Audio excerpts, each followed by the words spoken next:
Goeiemôre vriende, so aan die begin van 'n naweek. Dit is Vrydag 23 Mei 2025. Mag julle sommer 'n lekker naweek hê. 'n Naweek is mos altyd lekker iets om na uit te sien, hè. Mag dit vir julle 'n wonderlike naweek wees wat voorlê.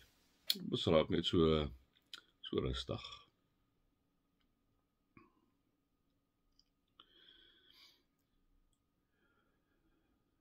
Here, as ons nie tot U bid nie, is ons nie vir U gehaat het nie. Here, by wie sou ons kan gaan sit en ons vrese uitdruk? By wie sou ons kon gaan sit wanneer dit met ons nie goed gaan nie? Here, wie sou ons kon loof en aanbid en prys? Vader God, ons sou so 'n nuttelose bestaan gehad het, want ons gaan sommer net gegaan het oor onsself. Ons sou ons eie rigsnoer gewees het. Here, as ons so deur die wêreld kyk, dan sien ons, dit gaan nie goed nie. Waar mense dink hulle is hulle eie rigsnoer nie, waar mense dink hulle is eintlik 'n God op hulle eie nie. Heilige Gees, gee vir ons dat ons altyd 'n diepe afhanklikheid van U sal lewe. Here, 'n diepe bewuswording dat sonder U is ons niks. Heilige Gees, dankie dat U God self vir ons lief is. So lief is dat U in ons woon. So lief is dat U saam met ons op pad stap. Dankie vir U. Dankie vir U hier wees. Dankie vir U omgee vir die aarde. Here God, dankie dat ons U mag gaan bid. Amen.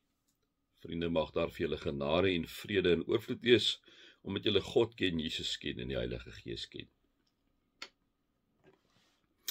Vriende, ja, hierso in hoofstuk 24 van Spreuke is hier vir my 'n verskriklike mooi gedeelte, omdat ek dink ons in so 'n tyd leef. En die Spreukedigter spreek dit aan. Dit is vir my verskriklik interessant. Ek het dit al vir julle baie keer gesê, hoe die Spreukedigter wat tog nou soveel jare terug geskrywe is, eenvoudig nog so relevant is vir ons dag. Dit gaan elke keer my verstand te bowe, die spreuke waar ek nou saam met julle gegaan het. Dit is net absolute amazing. Die wysheid en die insig en die kennis wat God al vir hierdie Spreukedigter gegee het. Ons neem ons nou aan, dit is Salomo, wat dit neem ons nou aan. Hoor wat sê hy so, ek dink ons moet mooi luister, want die een gedeelte wil jy jou half amper al verlekker, en die tweede gedeelte, as ek jy ons verlekker, dan kom Spreukedigter ons aan. Hy sê die volgende. Hy sê, eet heuning my seun, dit is lekker. Die stroop is soet in jou mond. So smaak die kennis, die wysheid ook. As jy dit gekry het, het jy 'n toekoms, en jou hoop sal jou nie ontneem word nie. En dan kom sê hy die volgende.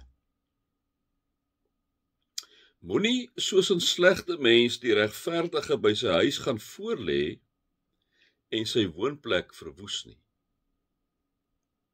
Al val die regverdige hoeveel keer, hy staan weer op, maar die goddelose word deur rampe vernietig. En dan die volgende wat die oomblik wanneer ons dink, ja, dit is ons hou van hierdie teks, kom sê hy vir ons, moet jou nie verheug oor jou vyand se val nie. Moenie juig wanneer hy ondergaan nie. Die Here sal sien wat jy doen, en dit sal verkeerd wees in sy oë, en hy sal jou vyand nie verder straf nie. Moet jy nie ontstel oor skelms, jou kwel oor goddelose mense nie, want 'n slegte mens het nie 'n toekoms nie. Die lewenslig van die goddeloses word uitgedoof.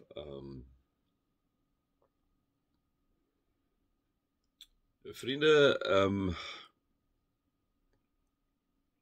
Ons het nou die dag het ek 'n gesprek in 'n ander groep gehad, spesifiek oor die onderwerp oor die wat in ons land ook aangaan met die misdaadsgeweldsgoed wat so geweldig groot is. Ons het ook gepraat oor die kinders wat deesdae amper half die bendes nastreef, want die bendes het karre en hulle het rykdom en allerlei tipe van goed. Wat ons ook vir mekaar gesê het, waar dit baie keer lyk asof hulle vryheid het hulle geen vryheid nie.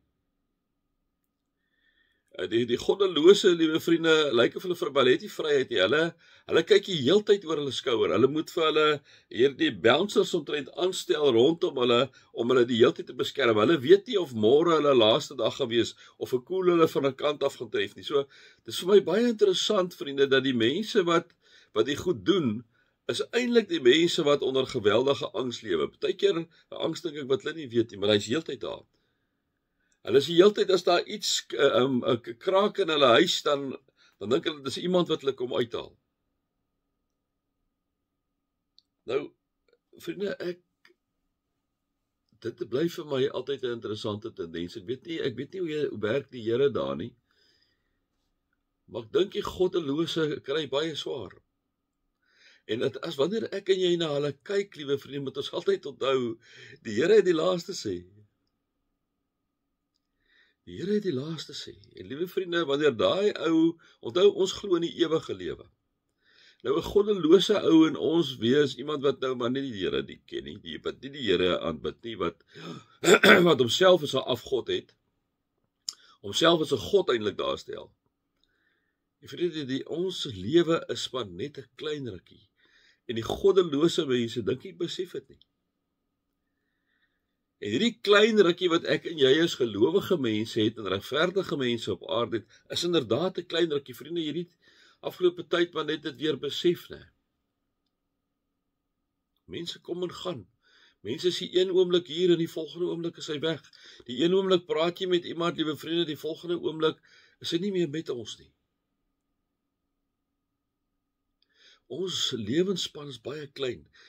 Dan kom sê God, onthou jy is besig met 'n prentership hierso, moet eintlik nie strewe na die goddeloosheid nie, moenie strewe na die ouens wat met al die bling daar rondloop, wat dit nie regverdig gekry het nie, maar dit op verkeerde manier, moenie daarna kyk nie, sê die sprekerdigter. Hulle paaie is maar baie glad. Ek het nou die dag vir julle Psalm 73 gelees alweer. God is in beheer, vriende. Op 'n ander manier is wat ek en jy weet, maar hy is in beheer. Hierdie ouens, vriende, se einde is baie keer afskuwelik. Hulle is die ouens wat in angs lewe, alhoewel dit baie keer nie vir ons so lyk nie. Hulle is nie seker van hulle lewe van dag tot dag nie. Kom ons, vriende, verlekker ons nie wanneer hulle ondergaan nie. Laat die straf van God toe op hulle vriende, sodat daai sy gang gaan nie. Want die sê die sprekerdigter, hy sê, moet jou nie verheug oor die vyand se val nie. Moenie juig wanneer hy ondergaan nie. Die Here sal sien wat jy doen en dit sal verkeerd wees in sy oë en hy sal jou vyand nie verder straf nie.